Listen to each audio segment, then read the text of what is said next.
বাংলাদেশের এই মুহূর্তে সবথেকে বড় রাজনৈতিক দল বিএনপি, তার নেতা তারেক রহমান। আমরা দেখতে পেয়েছি ফ্যাসিবাদী শেখ হাসিনার আমলে তারা নানাবিধ কর্মসূচি ঘোষণা দিয়েছে।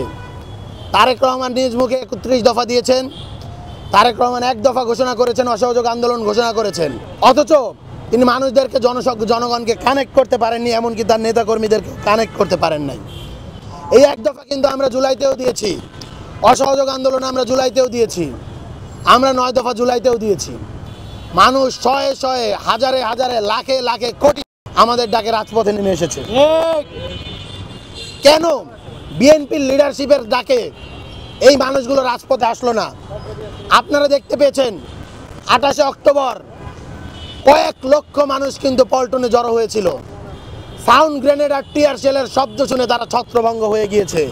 অথচ এই ছাত্র দলের নেতাকর্মীরা, এই যুব দলের নেতাকর্মীরা, এই বিএনপির নেতাকর্মীরা যখন ছাত্ররা জুলাই গণ অভ্যুত্থানে তাদেরকে ডাক দিয়েছে, হাসি মুখে তখন গুলি খেয়েছে।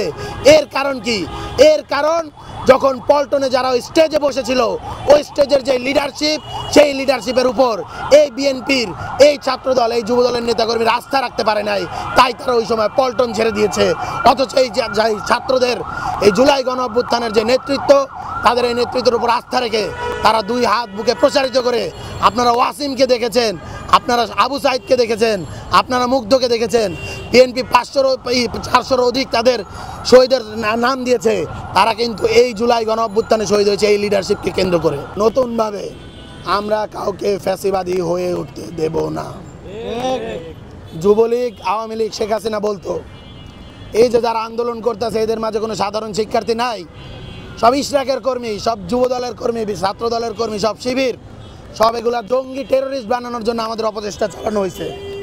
অথচ এখনও দেখা যাচ্ছে যখন হত্যাকাণ্ড হয়, হত্যাকাণ্ডের প্রতিবাদে যখন মিছিল হয়, তখনও এদেরকে শিবির, এদেরকে জঙ্গি, এদেরকে অপচেষ্টাকারী, এদেরকে হলো গিয়া বিএনপি বিরোধী, এদেরকে বাংলাদেশ বিরোধী, এদেরকে হাসিনাপন্থী, ছাত্রলীগ, এক্স ছাত্রলীগ, নানাবিধ ট্যাগের মাধ্যমে বিতর্কিত করা হচ্ছে।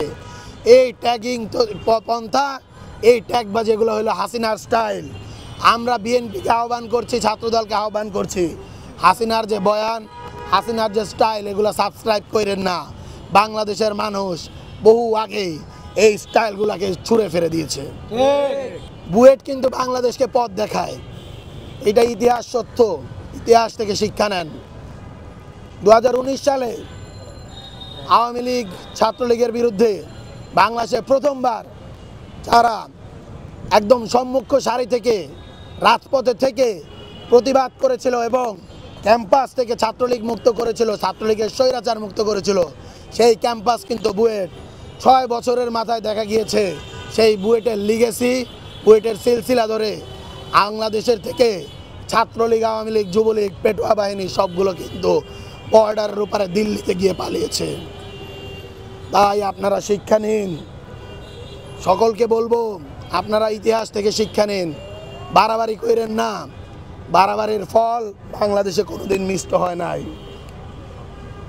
মিটফোর্ড, এবার একটা কথা আপনাদেরকেও বলতে চাই, আপনারা যারা মিডিয়ার বাইরে আছেন, মিটফোর্ডের ঘটনা ঘটেছিল বুধবার দিন 9 তারিখ, অথচ আমরা এটা দেখতে পেয়েছি কবে?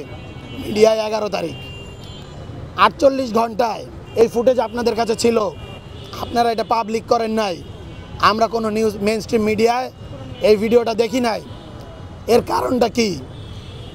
আমরা দেখেছি আপনারা কিন্তু আমাদের জুলাইয়ের যে ভিডিওগুলো, হত্যাকাণ্ডগুলো সামনে এনেছেন, আপনারা জানেন যারা যারা ভিডিও করতে যেতেন, রিপোর্ট করতে যেতেন, তাদেরকে রাত্রে 9টার পরে ডিজিএফআইয়ের কাছে, আওয়ামী পেটো বাহিনীর কাছে হাজিরা দিতে হইতো। আপনারা যে রিপোর্ট করতেন সেই মেমোরি কার্ড জমা দিয়ে আসতে হতো। অনেকে রিপোর্টগুলো জমা দিতে পারতেন, সারাদিনে রিপোর্ট করতেন, কিন্তু সেইটা ব্রডকাস্ট হইতো না, টেলিকাস্ট হইতো না, পাবলিক হইতো না।